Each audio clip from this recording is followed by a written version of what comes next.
தமிழர்களே, நானும் எவ்வளோ இது வளர்த்து பார்த்துட்டேன். எப்படியாவது பாசமாக வளர்க்கும் போது செத்து போயிடுது. அதுக்கப்புறம் நானும் டெய்லி வீடியோ போட்டுக்கிட்டு தான் இருக்கேன். ஒவ்வொரு கண்டென்ட்டும் ஒவ்வொரு இதுவும் போட்டுக்கிட்டு தான் இருக்கேன். நிறையா பேர் என்ன பண்ணுறீங்கன்னா, ரொம்ப ஈஸியாக தள்ளி விட்டுறாங்க.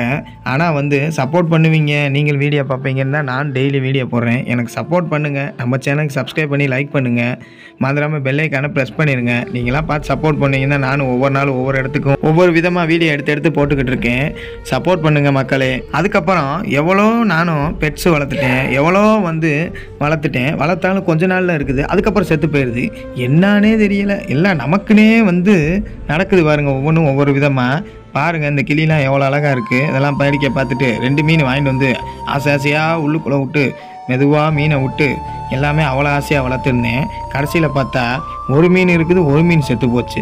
சரி பரவாயில்ல, நீ அடுத்து மீன் வாங்கலான்னு பார்த்தா அது எதுவோ ஆயிருமோ அப்படின்ற பயம் நமக்குள்ளே ஓடிக்கிட்டே இருக்குது. அதனால் என்ன பண்ணலான்னு சொல்லிட்டு பார்த்துக்கிட்டு இருக்கேன். நீங்கள் உங்கள் வீட்டில் மீன் வளர்க்குறீங்களான்றதை கமெண்ட்டில் சொல்லுங்கள். என்னென்ன மீன் வளர்க்குறீங்கன்றதையும் கமெண்ட்டில் சொல்லுங்கள். மறந்துடாமல் சப்ஸ்கிரைப் பண்ணிங்க நண்பா. வீடியோ ஸ்கிப் பண்ணாமல் பார்த்து சப்போர்ட் பண்ணுங்கள். ஒரு நாளைக்கு எப்படியும் 2 டைம் 3 டைம் கழுவிக்கிட்டேன். இப்போ பார்த்தீங்கன்னா ஒரு நாளைக்கு 3 டைம் கழுவுற மாதிரி ஆகி போயிடுது. சரி ஓகே, நமக்கு வளர்க்கணும்னு ஆசைப்பட்டு வாங்கியாச்சு, கழுவி தானே ஆகணும் அப்படின்ட்டு சரி பாட்டில் பார்ப்போம் அப்படின்னு சொல்லி பார்த்தா 2 மீன் அழகாக விளாண்டுக்கிட்டு இருக்கோம். இப்போ பார்த்தா ஒரே ஒரு மீன் மட்டும் தனி மரமாக நிற்கிது.